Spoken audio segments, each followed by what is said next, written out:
आज है 4 फरवरी 2026 दिन बुधवार। नमस्कार, जय जोहार। चलिए देखते हैं छत्तीसगढ़ की 25 फटाफट बड़ी खबरों को। लेकिन इससे पहले आप वीडियो को कहां से देख रहे हैं, कमेंट बॉक्स में बताना बिल्कुल न भूलें।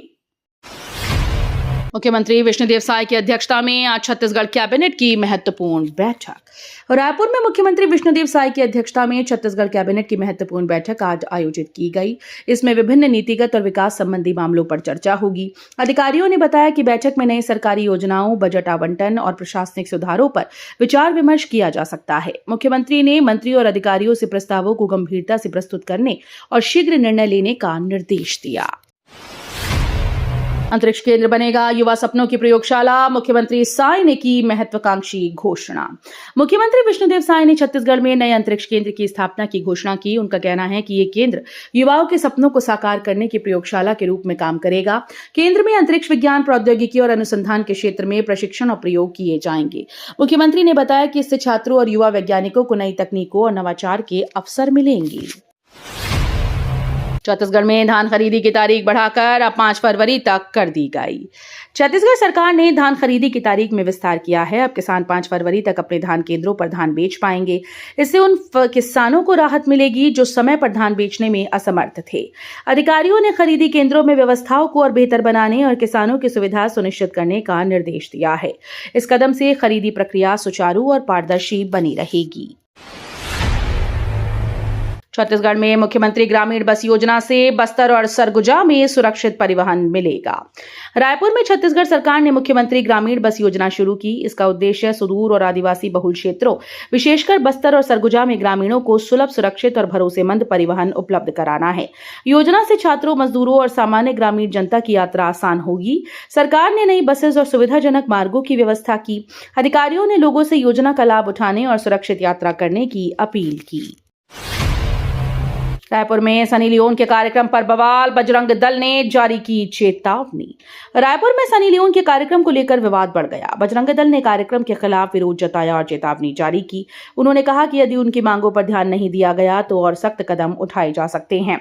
सुरक्षा बलों ने स्थिति को नियंत्रित करने के लिए कार्यक्रम स्थल और आसपास के क्षेत्रों में अतिरिक्त तैनाती की। छत्तीसगढ़ में पश्चिमी विक्षोभ का असर कम, अगले 5 दिन मौसम शुष्क रहेगा। मौसम विभाग ने बताया कि छत्तीसगढ़ में पश्चिमी विक्षोभ का असर फिलहाल कम है। अगले 5 दिनों तक राज्य में मौसम शुष्क रहेगा और वर्षा की संभावना न्यूनतम है। तापमान सामान्य से थोड़ी अधिक बनी रहेगी, जबकि सुबह और शाम की ठंड महसूस होगी। किसानों और आम जनता को सलाह दी गई कि वे मौसम के अनुसार अपनी गतिविधियों और खेती के कामों की योजना बनाएं। मोदी सरकार का बड़ा तोहफा, छत्तीसगढ़ को रेल विकास के लिए 7,470 करोड़ का ऐलान। मोदी सरकार ने छत्तीसगढ़ को रेल अवसंरचना के बड़े विकास के लिए 7,470 करोड़ का ऐलान किया। केंद्रीय बजट 2026-27 में यह ऐतिहासिक आवंटन राज्य के रेलवे नेटवर्क को आधुनिक बनाने, नए ट्रैक निर्माण, स्टेशन के आधुनिकीकरण और सुरक्षा सुधार के लिए किया गया। मुख्यमंत्री विष्णुदेव साय ने प्रधानमंत्री नरेंद्र मोदी और रेल मंत्री अश्विनी वैष्णव को धन्यवाद जताया है। लाखों किसानों का धान नहीं खरीदा गया। छत्तीसगढ़ में धान खरीदी को लेकर सियासत गरमाकर पूर्व मुख्यमंत्री भूपेश बघेल ने राज्य सरकार पर बड़ा आरोप लगाया। बघेल ने कहा कि शासन को तय 75 दिनों तक धान खरीदी करनी थी, लेकिन केवल 53 दिनों में ही प्रक्रिया को रोक दिया गया, जिससे लाखों किसान अपना धान बेचने से वंचित रह गए। उन्होंने ये भी दावा किया कि हजारों किसानों को टोकन नहीं मिला और जिनको मिला उन पर भी आधा धान बेचने का दबाव था। ओबीसी वर्ग के विद्यार्थियों को प्रतियोगी परीक्षाओं की तैयारी के लिए मिला विशेष अवसर। छत्तीसगढ़ में ओबीसी वर्ग के विद्यार्थियों को प्रतियोगी परीक्षाओं की तैयारी का बड़ा अवसर मिला है। सरकार की नई पहल के तहत विशेष कोचिंग और मार्गदर्शन प्रदान किया जाएगा। इससे आर्थिक रूप से कमजोर वर्ग के युवा उच्च शिक्षा और नौकरी के अवसरों के लिए बेहतर तैयारी कर पाएंगे। इस योजना का उद्देश्य सामाजिक समानता बढ़ाना, शिक्षा में अवसरों का वितरण सुनिश्चित करना है। प्लास्टिक बोतल में शराब बिक्री का विरोध, मजदूरों ने दुर्ग में राज्यपाल के नाम सौंपा ज्ञापन। प्लास्टिक के बोतल में शराब बिक्री के सरकारी फैसले के खिलाफ मजदूर संगठनों ने दुर्ग में विरोध प्रदर्शन किया। प्रदर्शनकारियों ने राज्यपाल के नाम ज्ञापन सौंपते हुए कहा कि यह निर्णय पर्यावरण और आम जनता दोनों के लिए नुकसानदायक है। मजदूरों ने मांग की कि सरकार इस फैसले को तत्काल वापस ले। उनका कहना है कि इससे प्लास्टिक कचरा बढ़ेगा और सामाजिक समस्याएं भी गहराएंगी। छत्तीसगढ़ में 66 आदिवासी लौटे घर। बीजेपी विधायक भावना बोहरा ने चरण धोकर स्वागत किया। छत्तीसगढ़ में 66 आदिवासी समुदाय के लोगों ने घर वापसी की, जो लंबे समय से अलग रह रहे थे। इस अवसर पर भाजपा विधायक भावना बोहरा ने उन्हें सम्मानित करते हुए चरण धोकर उनका स्वागत किया। ये कदम स्थानीय जनजीवन में सामूहिक समरसता और आदिवासी कल्चर के सम्मान को दर्शाता है। ग्रामीण और आदिवासी समाज ने इसे एक सकारात्मक पहल माना है। समारोह में परिवार और समुदाय के सदस्य भी उपस्थित थे। छत्तीसगढ़ में शिक्षक भर्ती को हरी झंडी। 5000 पदों पर नियुक्ति प्रक्रिया होगी शुरू।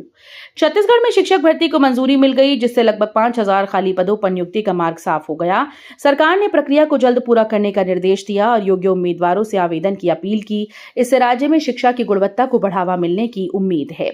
शिक्षा विभाग चयन प्रक्रिया, शैक्षिक योग्यता और टेस्ट के आधार पर उम्मीदवारों का चयन करेगा।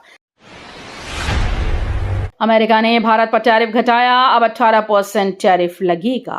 अमेरिका और भारत के बीच बड़ा व्यापार समझौता हुआ। अमेरिकी राष्ट्रपति डोनाल्ड ट्रंप ने भारत पर लगाए जा रहे टैरिफ को अब 18% तक घटाने का ऐलान किया, जो पहले 25% से अधिक था। यह निर्णय दोनों देशों के बीच मतभेद के बाद आया और भारतीय निर्यातकों को राहत देगा, खासकर कृषि और विनिर्माण उत्पादों के लिए। छत्तीसगढ़ और मध्य प्रदेश के व्यापार और उद्योग जगत में भी इस कदम को सकारात्मक संकेत माना जा रहा है। ट्रंप पर टैरिफ कटौती का असर, रुपया 1.2% उछला, डॉलर के सामने मजबूत भारत। अमेरिका द्वारा भारत पर टैरिफ में कटौती के बाद रुपए ने जबरदस्त मजबूती दिखाई। करेंसी मार्केट में रुपया करीब 1.2% की बड़ी छलांग के साथ उभरा और डॉलर के मुकाबले तेजी से मजबूत हुआ। निवेशकों का भरोसा बढ़ा और विदेशी पूंजी प्रवाह में सुधार देखा जा रहा है। बाजार विशेषज्ञों का मानना है कि टैरिफ राहत से भारतीय निर्यात को बल मिलेगा और आने वाले दिनों में रुपए में और मजबूती देखने को मिल सकती है। किसान सभा और भू विस्थापितों का प्रदर्शन, 5 घंटे बंद रही खदान, प्रबंधन ने दिया आश्वासन। छत्तीसगढ़ किसान सभा और भू विस्थापितों ने अपनी मांगों को लेकर जोरदार प्रदर्शन किया, जिससे खदान का काम करीब 5 घंटे तक ठप रहा। प्रदर्शनकारियों ने रोजगार, मुआवजा, पुनर्वास की मांग उठाई। मौके पर पहुंचे खदान प्रबंधन और प्रशासनिक अधिकारियों ने बातचीत कर जल्द समाधान का भरोसा दिलाया। आश्वासन के बाद आंदोलन समाप्त हुआ और खदान संचालन फिर से शुरू किया गया। दुर्ग में ट्रैफिक को मिलेगी राहत। सिरसा गेट और खुर्सीपार ग्रेट सेपरेटर को 77 करोड़ रुपए की मंजूरी। दुर्ग शहर वासियों के लिए बड़ी खुशखबरी है। सिरसा गेट और खुर्सीपार में ग्रेट सेपरेटर निर्माण को सरकार ने 77 करोड़ रुपए की मंजूरी दे दी। इससे रेलवे फाटक पर लगने वाले लंबे जाम से राहत मिलेगी और आवागमन पहले से कहीं ज्यादा आसान होगा। रोजाना हजारों लोगों को समय की बचत होगी, साथ ही हादसों का खतरा भी कम होगा। परियोजना पूरी होने के बाद दुर्ग की ट्रैफिक व्यवस्था में बड़ा सुधार देखने को मिलेगा। छत्तीसगढ़ में महंगी होगी शराब, बियर। नई आबकारी नीति में बदलाव पूरे राज्य में। छत्तीसगढ़ में शराब और बियर उपभोक्ताओं को बड़ा झटका लगा। राज्य सरकार की नई आबकारी नीति के तहत 1 अप्रैल से ड्यूटी दरें बढ़ाई जा रही हैं। देसी विदेशी शराब के साथ बियर भी महंगी होगी। प्रीमियम ब्रांड्स पर ज्यादा टैक्स लगेगा, जिससे बोतलों की खुदरा कीमतों में सीधा असर दिखेगा। बियर और लो अल्कोहल ड्रिंक्स पर भी नई दरें तय की गई। सरकार का कहना है कि इससे राजस्व बढ़ेगा और बिक्री व्यवस्था अधिक पारदर्शी बनेगी। विष्णुदेव साय ने 37वीं फेडरेशन कप वॉलीबॉल चैंपियनशिप का किया भव्य उद्घाटन। मुख्यमंत्री श्री विष्णुदेव साय ने 37वीं फेडरेशन कप वॉलीबॉल चैंपियनशिप का उद्घाटन किया। इस अवसर पर उन्होंने खिलाड़ियों का उत्साहवर्धन करते हुए खेलों के महत्व पर जोर दिया। मुख्यमंत्री ने कहा कि खेल युवा प्रतिभाओं को निखारने का माध्यम है और इससे राष्ट्रीय व अंतर्राष्ट्रीय स्तर पर पहचान बनाने का मौका मिलता है। प्रतियोगिता में देश भर की टीम भाग ले रही हैं और दर्शकों को रोमांचक मुकाबले देखने को मिल रहे हैं। अरुण साव ने कहा, समाज के हर व्यक्ति के सुख दुख में शामिल हों, अकेलापन महसूस ना हो। राज्य के वरिष्ठ नेता श्री अरुण साव ने समाज में एकजुटता और सहयोग का संदेश दिया। उनका कहना है कि समाज के हर सदस्य के सुख दुख में शामिल होना चाहिए, ताकि कोई व्यक्ति अकेलापन न महसूस करे। उन्होंने लोगों से अपील की कि वे जरूरतमंदों की मदद करें और समाज में भाईचारे की भावना को बढ़ावा दें। अरुण साव ने कहा कि ऐसा करके हम सामूहिक समृद्धि और खुशहाली सुनिश्चित कर सकते हैं। छत्तीसगढ़ में 2 साल बाद भी 5 शक्तिपीठों को जोड़ने का प्रस्ताव धरातल पर नहीं उतरा। छत्तीसगढ़ में 5 प्रमुख शक्तिपीठों को जोड़ने का प्रस्ताव 2 साल बाद भी धरातल पर नहीं उतर पाया। ये योजना धार्मिक और पर्यटन दोनों दृष्टियों से महत्वपूर्ण मानी जा रही थी। अधिकारियों का कहना है कि प्रारंभिक तैयारियों में देरी और वित्तीय अन्य अड़चनों के कारण योजना पर तेजी नहीं लाई जा सकी। स्थानीय लोगों और श्रद्धालुओं में निराशा है। अब उम्मीद जताई जा रही है कि अगले कुछ महीनों में इस प्रस्ताव पर ठोस कार्रवाई की जाएगी। फिटनेस ट्रेनिंग से लौटते आरक्षक की वाहन दुर्घटना में मौत, हेलमेट न पहनने से हादसा। छत्तीसगढ़ में एक आरक्षक की दुखद मौत हुई। वो अपनी फिटनेस ट्रेनिंग पूरी करके घर लौट रहा था कि अचानक वाहन की टक्कर हो गई। हादसे में आरक्षक गंभीर रूप से घायल हुआ और मौके पर ही उसकी मौत हो गई। पुलिस ने बताया कि आरक्षक ने हेलमेट नहीं पहना था, जो दुर्घटना की गंभीरता बढ़ाने का कारण बना। प्रशासन ने दुर्घटना की जांच शुरू कर दी है। गरियाबंद में सांप्रदायिक तनाव, जेल से छूटे अपराधियों ने घर और गाड़ियां फूंकी। गरियाबंद जिले में सांप्रदायिक तनाव बढ़ गया। जेल से छूटे कुछ अपराधियों ने स्थानीय क्षेत्रों में उत्पात मचाया। भीड़ ने कई घरों और वाहनों में आग लगा दी, जिससे हड़कंप मच गया। पुलिस और प्रशासन ने तुरंत राहत और सुरक्षा उपायों को लागू किया। इलाके में भारी संख्या में सुरक्षा बल तैनात किए गए। स्थानीय लोगों को शांति बनाए रखने और आपसी समझदारी से काम लेने की अपील की गई। सुप्रीम कोर्ट का बड़ा आदेश, कवासी लखमा को जमानत, छत्तीसगढ़ में रहने पर लगी रोक। सुप्रीम कोर्ट ने कवासी लखमा को बड़ी राहत देते हुए जेल से रिहाई का आदेश दिया। हालांकि कोर्ट ने शर्त लगाई कि वे फिलहाल छत्तीसगढ़ में नहीं रहेंगे। ये फैसला स्वास्थ्य कारणों और लंबी न्यायिक प्रक्रिया को देखते हुए लिया गया। कोर्ट ने साफ कहा कि लखमा जांच में सहयोग करेंगे और किसी भी गवाह को प्रभावित नहीं करेंगे। साथ ही नियमित रूप से जांच एजेंसी के सामने पेश होना होगा। छत्तीसगढ़ में रेलवे का विस्तार तेज, 2 साल में दुगनी पैसेंजर ट्रेन। छत्तीसगढ़ में रेलवे इंफ्रास्ट्रक्चर को लेकर बड़ी सौगातें मिली। आने वाले 2 वर्षों में प्रदेश में पैसेंजर ट्रेन की संख्या लगभग दुगनी होती जा रही है। इस बार के बजट में रेलवे को रिकॉर्ड 24 गुना ज्यादा राशि आवंटित की गई। इससे नई रेल लाइन्स, स्टेशन के विकास और यात्री सुविधाओं में बड़ा सुधार होगा। ग्रामीण और शहरी इलाकों की कनेक्टिविटी मजबूत होगी, साथ ही रोजगार के नए अवसर भी पैदा होंगे।